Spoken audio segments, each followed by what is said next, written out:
농구 선수들, 여자 농구 선수들이 나올 겁니다. 근데 이제 흰 유니폼을 입은 여자 농구 선수 3명, 그 다음에 검은 유니폼을 입은 여자 농구 3명 나올 건데, 이 중에서 흰 유니폼을 입은 농구 선수들이, 여자 농구 선수들이 공을 가지고 패스를 몇 번 하는지, 3명인데 패스 몇 번, 그걸 쉬시는 거예요. 정확하게 몇 번 하는지를. 그래서 잘 유지해 주시고, 그 여자 흰 팀이, 검은 팀이 아니라 흰 팀입니다. 흰 팀이 패스를 몇 번 하는지 한번 잘 쉬어보시기 바랍니다. 틀어주시겠습니다.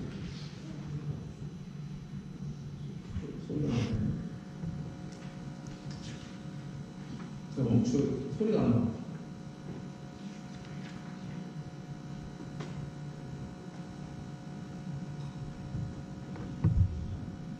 잠깐 멈추고 손 다시. 이게 소리가 나와요. 아침에 일본인들 나왔는데.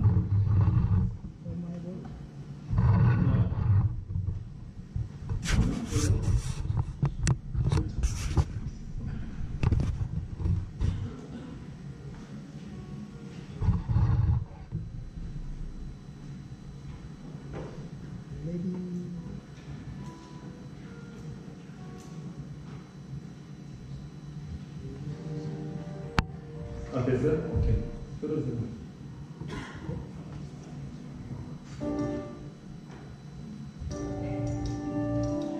여러분들은 이제 짧은 동영상 하나를 보실 겁니다. 동영상에 등장하는 여성 가운데 흰 옷을 입은 여성들이 공을 몇 번 패스하는지를 맞춰보세요. 잘 보세요.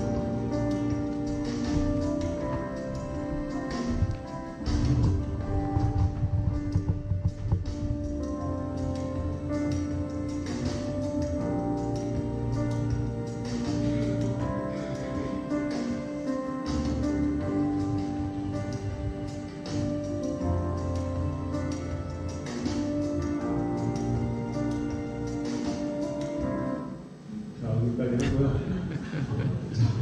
총 몇 번 패스했어요? 네? 정답은 16번입니다. 16번을 패스했는데, 근데 혹시 고릴라 보셨나요? 네. 아, 보셨어요? 나는 고릴라를 봤다고 그러더라고요. 고릴라 보셨군요. 열심히 안 되는데. 나는 고릴라를 못 봤다. 고릴라 없었다. 고릴라. 나는 못 봤다. 솔직히 그냥 못 봐서 못 봐서 손해도 돼요. 거기다 못 보셨죠? 여러분이 아주 실험에 잘 참여해 주시는 겁니다.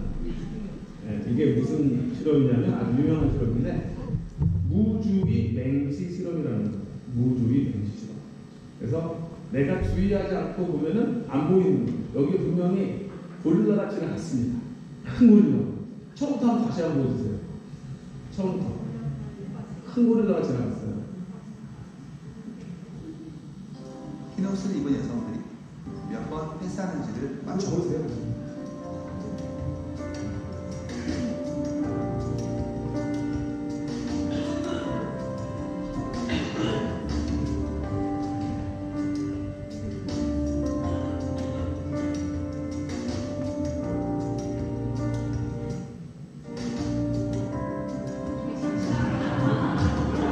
이렇게 고릴라가 지나갔는데도 우리가 안 보였던 거야.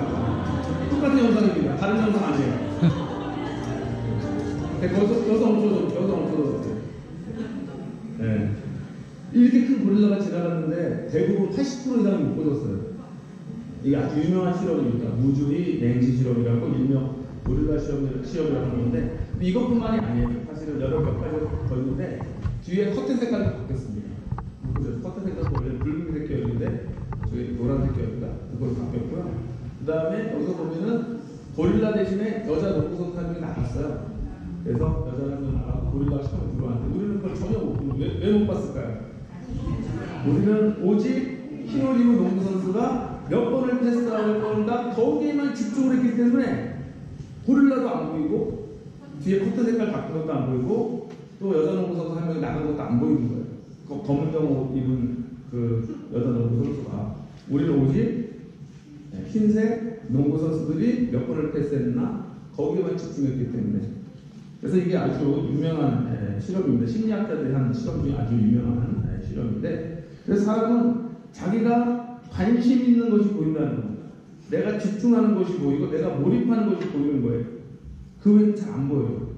여러분들의 눈을 의심하지 않습니다. 저렇게 큰 고릴라가 막 이러고서 지나가는데도 그게 안 보이는 거예요. 너무 신기하지 않아요? 전혀 못 보셨던 분들 있을 겁니다. 근데 다시 보여드리면 아까 혹시 안 지나갔던 거 아니야? 그래서 진짜 지나갔으면 똑같은 영상 보여드리는 거예요. 근데 나의 관심이 내가 무엇을 보려고 하느냐에 따라서 보이는 것과 안 보이는 것 차이가 없고 우리의 뇌가 내가 보고자 하는 것만 인지하는 기능이 있다는 겁니다. 그래서 우리 인생 사람들이 정말 내가 무엇을 지금 보기를 원하고 있느냐에 따라서 나에게 보이는 것이 다르다. 우리 실제적인 삶에 있어서도 내가 만약 남편의 장점만을 보기를 원하면 단점들이 어떻게 될까요? 잘 안 보일 겁니다. 근데 내가 단점만을 보려고 그래. 그러면 장점이 많이 있음에도 불구하고 장점이 보일까 안 보일까요? 잘 안 보입니다. 왜? 나의 관심은 오직 단점에만 있기 때문에. 아내도 그렇습니다. 내가 나의 아내의 단점만을 보려고 하면 수없이 많은 장점들이 막 있음에도 불구하고 잘 안 보이게 되는 것입니다.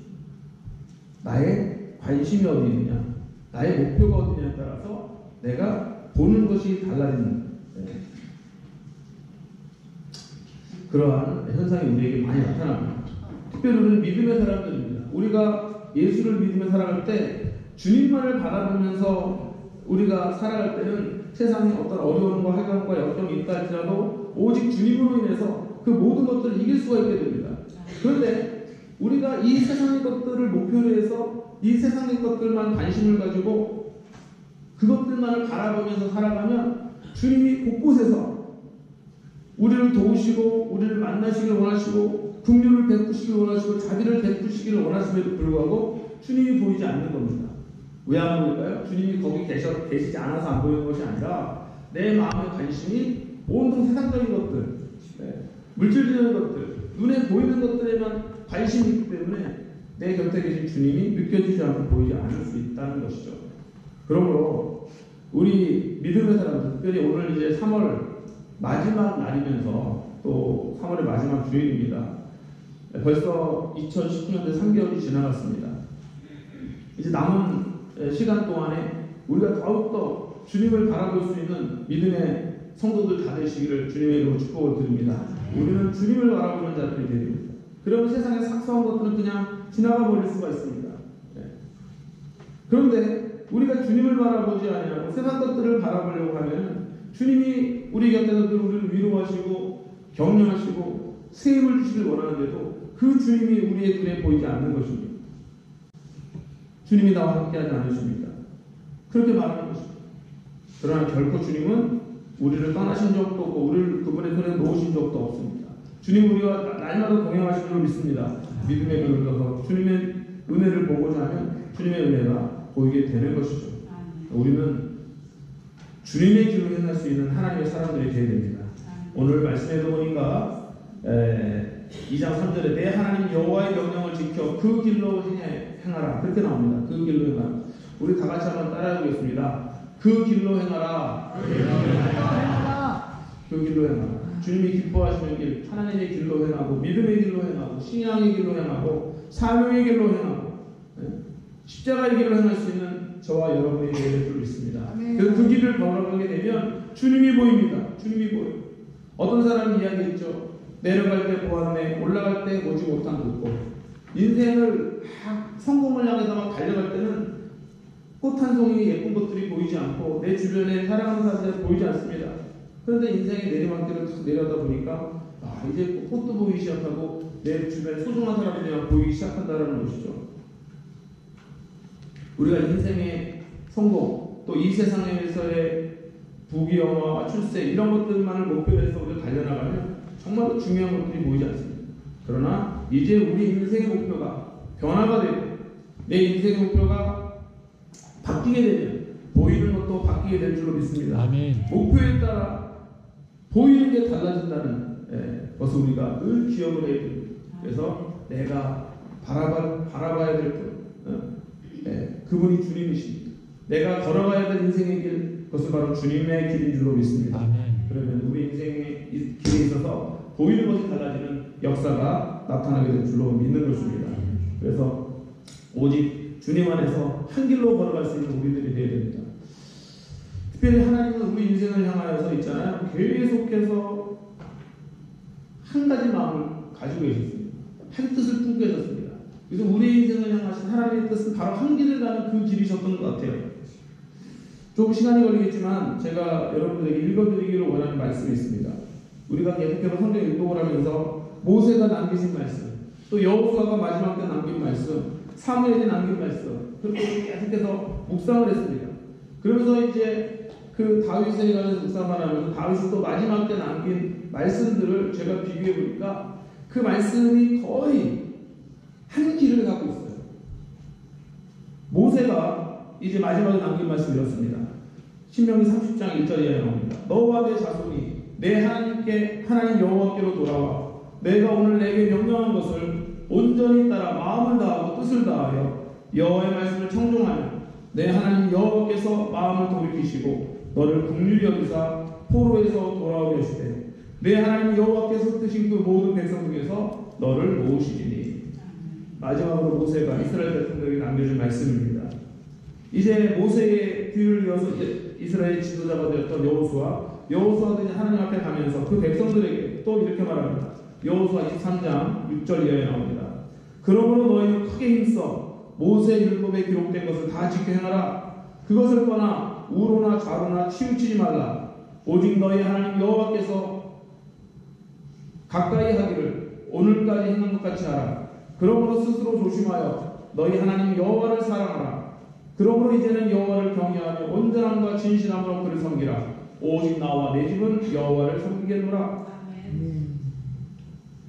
그래서 여호수아를 통해서 이제 가나안 땅을 정복하고 하나님의 사사들을 통해서 이스라엘 백성들을 다스리고 통치하셨습니다. 그리고 이제 이스라엘 마지막 사사하면서 최초의 선지자였던 사무엘, 이 사무엘에까지 그 메시지가 쭉 이제 흘러옵니다. 사무엘이 또 마지막으로 하나님 앞에 가면서 이스라엘 백성들에게 남긴 말씀 이렇게 나옵니다. 사무엘상 12장 20절에 나옵니다. 너희가 여호와를 따르는 데서 돌아서지 말고 오직 너희의 마음을 다하여 여호와를 섬기라.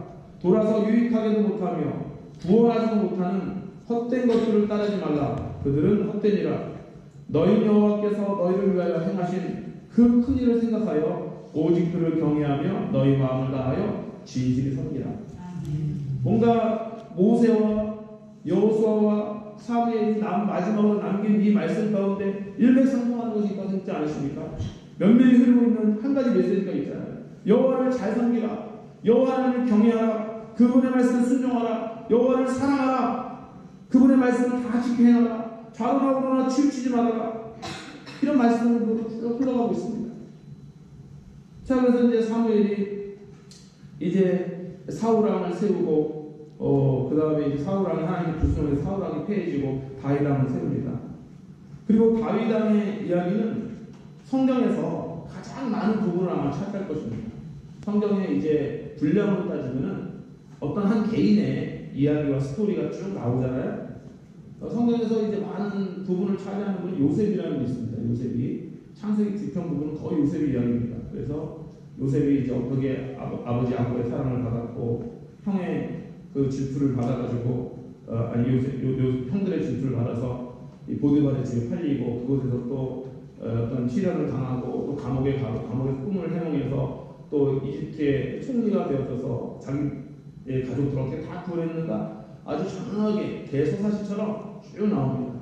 그런데 이 요셉보다도 성경에 더 많은 부분을 차지하면서 너무도 자세하게 그 일생 안에서 우리가 마치 조선왕조실록을 읽듯이 와 내가 다윗에 관해서 이런 내용까지 알아야 되나 이런 내용까지 성경에 다 기록되어 있는가 라고 생각될 정도로 아주 정말 길게 그의 인생을 성경에서 석술하고 있는 분이 바로 다윗입니다.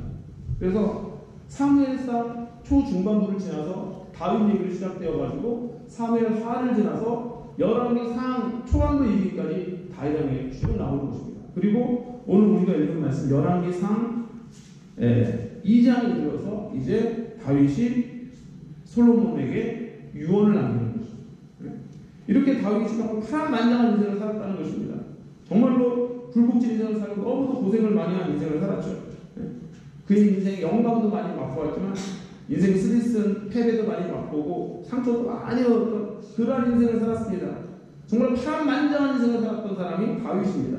그 다윗이 마지막에 자기 아들 솔로몬에게 남겨준 말씀이 바로 오늘 우리가 읽은 열왕기상 2장의 말씀인데, 이 말씀도 2장 3절의 핵심이라고 하면은 내 하나님 여호와의 명령을 지켜 그 길로 행하여 그의 법률과 계명과 율례와 증거를 모세 율법에 기록된 대로 지키라. 그리하면 내가 무엇을 하든지 어디로 가든지 형통하리라. 아멘. 여호와의 명령을 잘 지켜서 여호와의 명령을 잘 행하라. 그분께 순종하고 그분을 사랑하는 말씀이죠. 그분을 경외하라는 말씀입니다. 그래야 네가 어디로 가든지 너의 인생이 형통하게 될 것이다. 이런 말씀을 하고 있는 것입니다. 그래서 정말 우리 인생을 향하신 하나님의 계획하심이 정말로 한결같구나. 너무도 한결같구나. 하나님의 백성이 이 세상을 살아가기 위해서 하나님의 은혜를 경험하고 하나님의 축복을 경험하고 형통한 인생이 되기를 원하시는 것 하나님의 뜻인 줄 믿습니다. 근데 그러려면 우리가 더욱 하나님께 순종하고 하나님을 사랑하고 하나님을 경외하고 그분의 말씀을 지켜 행하는 인생이 되어질 때 너의 인생이 형통해질 것이다. 그렇게 말씀하고 계시는 것입니다. 그래서 우리 그리스도인들이 형통을 다시 재정의해야 됩니다. 형통이라는 것은 내가 원하는 대로 무엇이든지 다 잘 되어지는 것이 형통이 아니라 내가 여호와의 명령을 지켜서 그 길로 행하는 것 그 자체가 형통인 줄 믿습니다. 여호와의 말씀이 내 안에 있으면 내가 무엇을 하든지 어디로 가든지 형통할 것이다라고 말씀하시는 거죠. 주님이 내 안에 계시고 내가 주님 안에 있는 그 삶 자체. 네, 그래서 주님이 나와 날마다 동행하신다는 것을 내가 내 입술을 통해서 고백할 수 있는 그 자체가 이미 형통인 것입니다. 내게 고난이 있을지라도 나를 통해서 지금 주님의 뜻이 이루어지고 있다 한다면 그것이 형통인 줄 믿습니다. 하나님의 뜻이 나를 통해서 이루어지는 것, 그것이 형통이라고요. 하나님의 말씀이 내 안에 있어서 내가 무엇을 하든지 어디로 가든지 하나님의 뜻을 따라서 행하며 하나님의 말씀대로 순종하는 삶을 살아가는 것, 그것이 형통이라고 성경은 우리에게 가르쳐주고 계시는 것입니다. 그래서 주님의 길로 행하는 것, 어떤 길이든지 주님의 길로 행하는 것이 형통인 줄 믿습니다. 예수님께서 뭐라고 말씀해 주셨어요? 좁은 문으로 들어가 멸망으로 인도하는 문은 크고 그 길이 넓어 그리로 들어가는 자가 많고 생명으로 인도하는 문은 좁고 길이 협착하여 찾는 자가 적습니다. 대부분의 사람들은 넓은 문으로 가기를 원합니다. 편한 길로 가기를 원합니다. 이것이 의의 길인지 옳은 길인지보다 이것이 편한 길이냐, 이것이 안락한 길이냐, 나에게 즐거움과 기쁨을 주는 길이냐, 이것을 먼저 선택을 하죠. 그러나 그래서 세상에 많은 사람들은 넓은 문으로 갑니다. 그런데 그 끝이 무엇이냐가 중요하다는 것입니다. 그 끝이 결국 멸망으로 인도하는 문이라고 한다면 그 인생은 결국 형통한 인생을 할 수가 없습니다. 그런데 좁은 문으로 들어가랍니다. 주님은 좁은 문은 그 길이 좁고 협착해서 찾는 이가 적대요. 근데 그 문은 어디로 인도하는 문이라고요? 생명으로 인도하는 문이다. 여러분 어떤 길을 가겠습니까? 지금 당장 넓고 편한 길로 가시겠습니까? 근데 그 끝에는 멸망이 기다리고 있습니다. 지금 당장은 좀 힘들고 어렵습니다. 그러나 그 끝에는 생명이 나를 기다리고 있습니다. 여러분 어느 길을 선택하시겠습니까? 좁은 문을 선택하는 자가 지혜로운 자인 줄 믿습니다. 지금 당장은 그 길이 고난의 길인 것처럼 보여도 그 길이 형통한 길이고 그 길이 생명의 길이라는 거예요. 지금 특별히 사순절 기간입니다. 사순절 기간 우리가 주님을 묵상합니다. 주님께서는 정말로 그 길을 가셨습니다. 십자가의 길을 가셨죠. 고난의 길이셨지만 고통의 길이셨지만 주님께서는 그 길을 묵묵히 걸어가시며 내가지고 저와 여러분을 위한 구원의 놀라운 일을 이루신 것입니다. 그래서 이 사순절 기간에 우리가 결단할 것은 주님이 걸어가신 그 길을 저도 걸어가겠습니다. 그 길이 좁은 길이라 할지라도 고난의 길이라 할지라도 그 길이 제게 맡겨주신 길이고 사명의 길이기 때문에 제가 그 길을 걸어가겠습니다. 그리고 나의 인생의 목표가 바뀌었습니다. 내가 이 길을 걸어간다는 건 주님을 목표로 걸어가는 것이고 하나님을 목표로 걸어가는 것입니다. 그러면 내 인생에 걸어가는 길 가운데 내게 보여주시는 것이 달라질 줄로 믿습니다. 전에는 세상의 근심과 염려와 걱정들로 인하여서 내 마음이 날마다 낙심되고 절망되었다고 한다면 이제는 내 인생의 목표가 바뀌었기 때문에 주님께서 주시는 위로가 내 가슴 속에 와닿고 주님께서 나를 격려하시는 그 말씀이 나의 가슴 속에 와닿고 세상의 환경은 바뀌지 않았는데 내가 이제 주님을 바라보게 되고 주님의 위로를 경험하게 되고 주님께서 나의 눈에서 눈물을 씻기시는 것을 경험하는 귀한 역사가 나타나게 될 줄로 믿습니다. 그래서 내 길이 바뀌고 목표가 바뀌면 보이는 것이 반드시 달라진다. 내가 경험하는 것이 달라진다는 사실들을 기억할 수 있기를 주님의 이름으로 축복을 드립니다. 그래서 우리는 그 길 가는 것이 중요합니다. 그 길 가는 자에게는 하나님의 위로가 있는 것입니다. 그 길을 가지 않으면 편할지 몰라도 주님의 위로를 경험할 수가 없는 것입니다. 오직 그 길을, 믿음의 길을, 이 신앙의 길, 좁은 길입니다. 좁은 길이에요. 이 주일날 여러분들 잠도 더 주무실 수 있고 세상에 어디로 나갈 수 있는 이 시간 가운데 주님 앞에 나와서 예배해야 되는 것, 이게 참으로 어떻게 보면 우리가 좁은 길을 가는 것입니다. 신앙의 길이라는 것은 어떻게 보면 좁은 길입니다. 그러나 그 길이 가장 복된 길이고 형통한 길인 줄로 믿을 수 있기를 주님의 이름으로 축복을 드립니다. 그래서 우리는 이 길을 가야 됩니다. 근데 이 길을 갈 때 사실 어려움이 없는 것이 아닙니다. 지금 다윗이 솔로몬에게 주는 이제 유언의 말씀 같은 말씀이잖아요. 그런데 이 시기가 아직은 그렇게 그 다윗의 왕권이 굳건하게 세워졌던 그 시기가 아닙니다. 여전히 나라의 깃틀이 불안정해요. 지금 이제 그 다윗이 온전한 왕이 되기 전까지 이스라엘의 이제 예루살렘에서 공격하기 전까지는 압살롬에게 쫓겨다녔잖아요. 압살롬이 셋째 아들이었던 압살롬이 쫓겨다녔습니다. 그래서 정말 말할 수 없는 고생과 역경을 많이 겪었죠.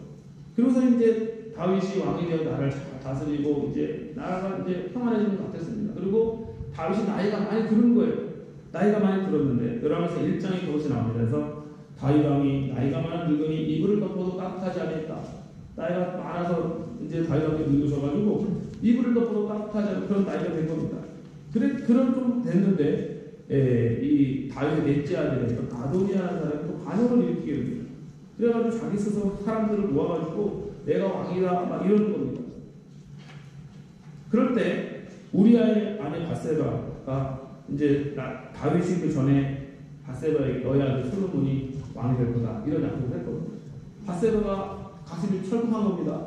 아니 우리 아들 솔로몬이 이 왕이 되는 줄 알았는데 지금 아도니아가 자기가 왕이라고 스스로 사람들 모아가지고 저렇게 반역을 일으키고 있으니 바세바가 다윗을 찾아가서 아니 솔로몬을 왕으로 세운다고 하지 않았습니까? 그럼 어디가 어찌 된 일입니까? 다윗이 나도 몰랐다. 아도니아가 들어오는데 나도 몰랐다.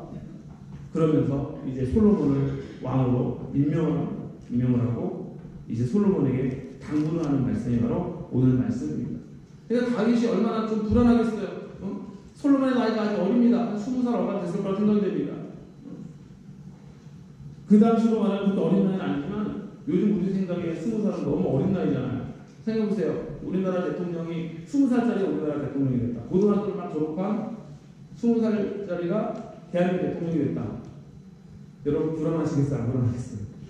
엄청 불안할 겁니다. 아니 제가 뭘 알아고 20살짜리 뭘 알아가지고 우리나라를 통치하고 다스린단 말이야. 이 나라를 경험이 많은 사람, 경험이 풍부한 사람이어도 맨날 해내는 게 정치인데 이 20살짜리가 대통령이 되면 이 얼마나 걱정이 많겠어요. 다윗도 마찬가지였습니다. 솔로몬이 20살에 왕이 된 거예요. 그러니까 얼마나 이 아버지로서 걱정이 많겠습니까? 그래서 첫 번째 이제 이 하나님의 길을 걸어가고 또 왕의 길을 걸어가야 될 아들에게 뭐라고 말하냐면 2장 2절에 너는 힘써 대장부가 되라. 너는 힘써 대장부가 그렇게 말합니다.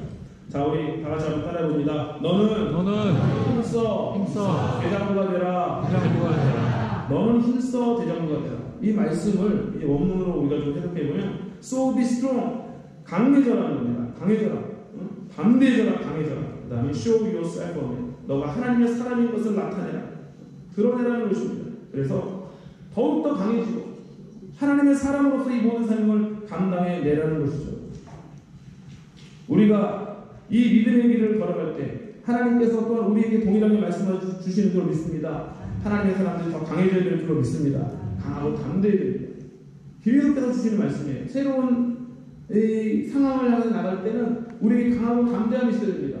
여호수아가 가나안 땅을 정복하러 들어갈 때 얼마나 그에게 두려움이 있었겠습니까? 하나님께서 모세를 통해 주신 말씀이 뭐예요? 두려워하지 마라, 놀라지 말라, 내가 너와 함께합니다. 강하고 담대한 말씀을 주신 것입니다. 그래서 올해 우리 교회 두려워할 믿음으로 나아가는 것입니다. 지금 솔로몬도 마찬가지입니다. 젊은 나이에 지금 이 이스라엘 나라를 다 다스리려니 얼마나 지금 그가 두려워 떨리겠습니까? 그때 하나님께서 또 그에게 주신 말씀, 강하고 담대하는 것이죠. 대장부가 되라는 것입니다. 우리 하나님의 사람들 다 연약한 존재들입니다. 이 험한 세상 살아가는 것은 마치 여호수아가 가나안 땅을 향해 나아가는 것 같고, 솔로몬이, 그 어린 솔로몬이 이 모든 그 이스라엘 나라를 통치해야 되는 것만큼 어떻게 보면 우리 연약한 그리스도인들이 이 험한 세상에서 살아가는 것이 마치 그와 같을 수도 있습니다. 그럴 때 우리에게 하나님께서는 다시 한번 말씀하고 계시는 것입니다. 강하고 담대하라, 신서 대장부가 되라, 강해져라는 것입니다. 그런데 여기서는 너 자신 안에 그런 힘과 능력이 내재되어 있으니까 그걸 발휘해라, 그런 말씀이 아닙니다. 세상의 그 마인드 컨트롤, 요가, 이런 사상과 철학과 세상은 네 안에 무궁한 잠재력이 있으니까 그걸 해내서 강해져라, 이렇게 되지만 우리는 그것이 아닙니다. 그 뒤에 바로 보면 내 하나님 여호와의 명령을 지켜 그 길을 해라. 아멘. 하나님과 동행하는 것이 우리의 강함의 원인이 되고 근거가 되는 줄 믿습니다. 우리는 고백이 달라요. 나 혼자는 결코 연약한 존재일 수밖에 없습니다. 아무리 결단한다 할지라도 또 넘어지고 또 포기되어지고 또 좌절하는 것이 우리 인생입니다. 그러므로 우리는 순간순간 주님의 손을 붙들고 주님을 의지하고 주님을 바라보는 것, 이것이 바로 대장부가 되어지고 강해질 수 있는 비결인 줄로 믿습니다. 이제 승리하는 비결이라는 것입니다. 날마다 주님을 의지하라, 순간순간 주님을 바라봐라. 이것이 바로 너가 강해지는 비결이다. 이것이 바로 너가 대장부가 되는 비결이다라는 것입니다. 그래서 우리가 이 믿음의 길을 걸어갈 때 결코 나는 혼자가 아니라 하나님께서 나와 함께 하심을 고백하며 나아갈 수 있는 저와 여러분이 되시기를 바랍니다. 그래서 대장부가 되는 것입니다. 믿음의 사람은 이제 하나님 안에서 할 수 있다라고 말하는 사람입니다. 나는 할 수 없습니다, 나의 책임과 사명을 감당할 수 없습니다 라고 말하는 것이 아니라 하나님께서 나와 함께 하시기에 하나님께 내게 맡긴 사명과 이 책임을 내가 감당하겠습니다, 열심히 노력하겠습니다, 하나님을 기쁘시게 할 수 있는 일이라면 내가 그 무엇이든지 도전하고 감당해 나가겠습니다. 방주를 지어서 호수로부터 홍수로부터 세상 사람들을 지키겠습니다. 마치 노아가 그랬던 것처럼, 마치 모세가 폭정으로부터 고통받는 사람들을 이끌고 사막을 건너겠다고 하나님 앞에서 고백했던 것처럼 이제 강하고 담대한 하나님의 사람, 힘써 대장부가 된 하나님의 사람들에게는 이런 은혜가 나타나게 되는 줄로 믿는 것입니다. 우리가 힘써 대장부가 될 수 있는 유일한 이유는 하나님을 의지하는 것입니다. 날마다 기억하시기를 바랍니다. 하나님을 의지하는 것, 이게 우리 인생의 승리의 비결입니다. 내 안에 어떤 선한 근거가 있다고 생각하지 마시고, 내 안에 어떤 무한한 능력이 있다고 생각하지 마시고, 나는 연약한 존재지만 하나님과 연결되었을 때 비로소 나는 강하고 담대한 존재가 되는 것입니다. 그 주님께서 말씀은 내가 너희 안에, 너희가 내 안에 거합니다. 무엇이든지 너희가 원하는 대로 구하 하나님께 이루실 것이다. 그래서 우리가 하나님 안에 거하는 것, 하나님 우리 안에 거하시는 것, 주님이 내 안에 계시고 내가 주님 안에 있는 것, 이것이 우리의 승리의 비결인 것을 날마다 기억하면서 우리가 하루하루 살아가면서 순간순간 주님과 동행할 수 있기를 바랍니다.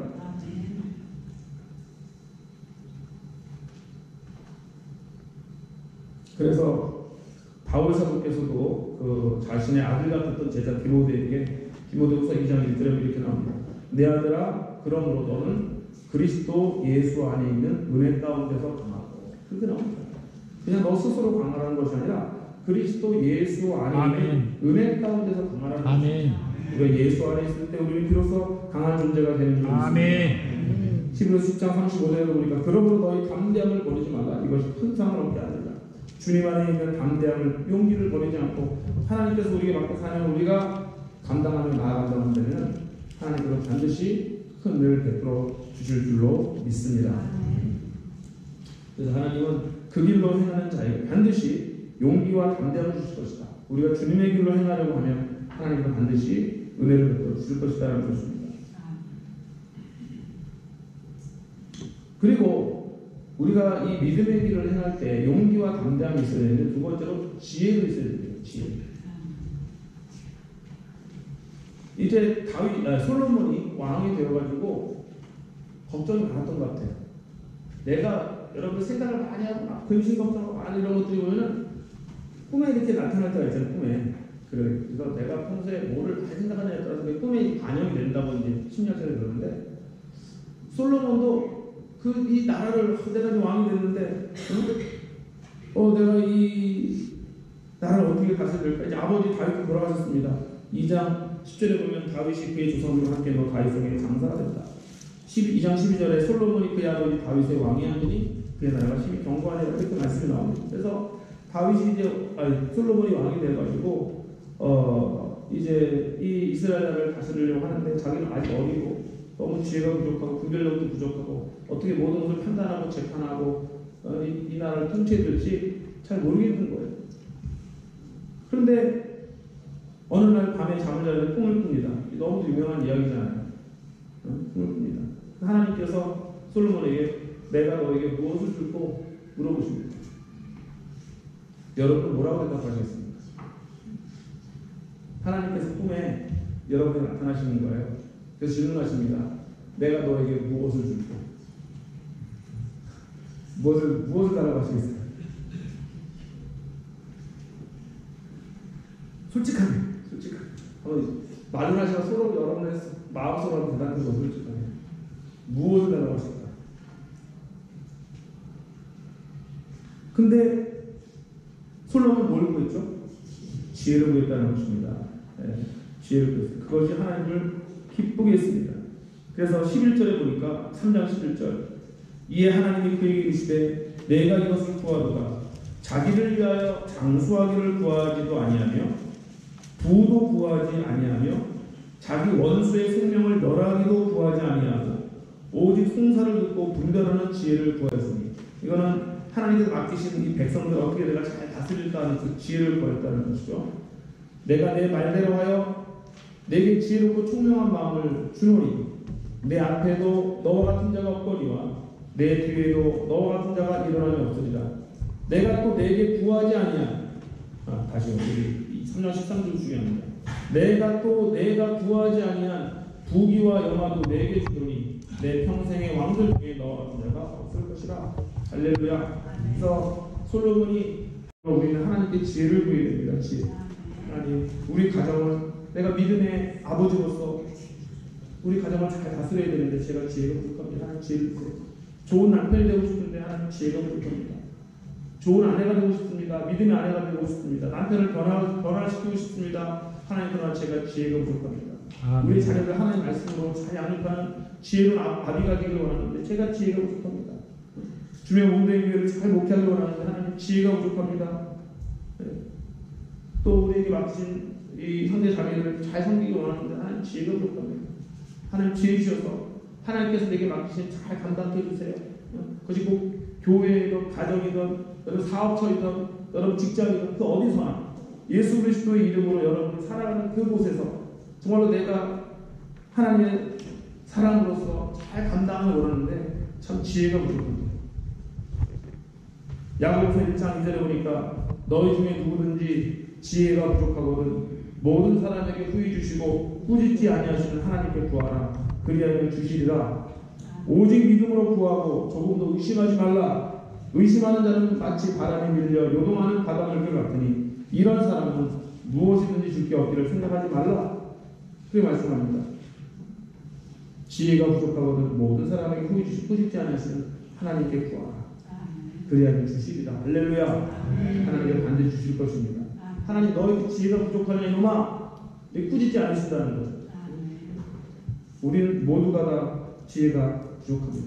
그러나 하나님께서 이 모든 사람들에게 결코 꾸짖지 않으시고 이렇게 구하는 자, 지혜를 구하는 자에게 지혜를 더하여 주실 줄로 믿습니다.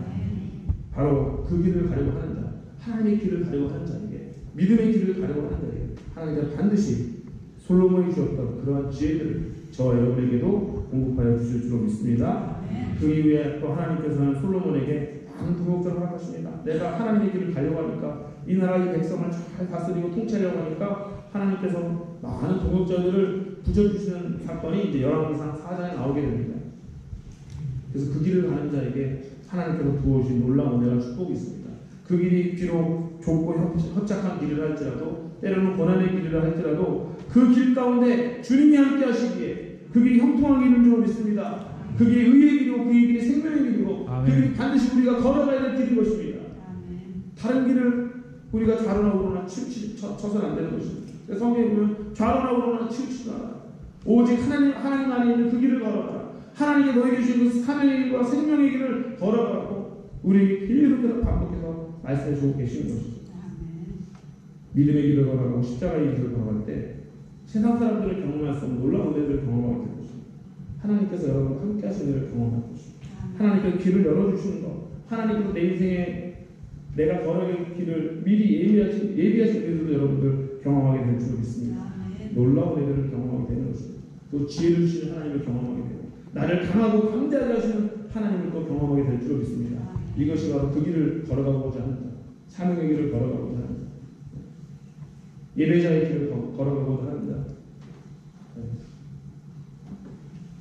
그러한 하나님의 사랑에게 주시는 하나님의 특별한 은혜와 축복인 줄 믿습니다. 이런 은혜와 축복이 넘쳐나는 우리 선성교회 모든 성도님 되시기를 주님의 이름으로 축복을 드립니다. 기도하겠습니다.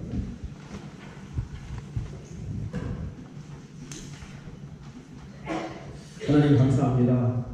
그동안 우리가 무엇을 보고 살았는지 우리 자신을 돌이켜보기를 원합니다. 목표가 바뀌면 보이는 것이 바뀔 줄로 믿습니다. 오직 하나님 바라봄으로 우리 인생에 보이는 것이 바뀌어지는 역사가 나타나게 하여 주시옵소서. 아멘.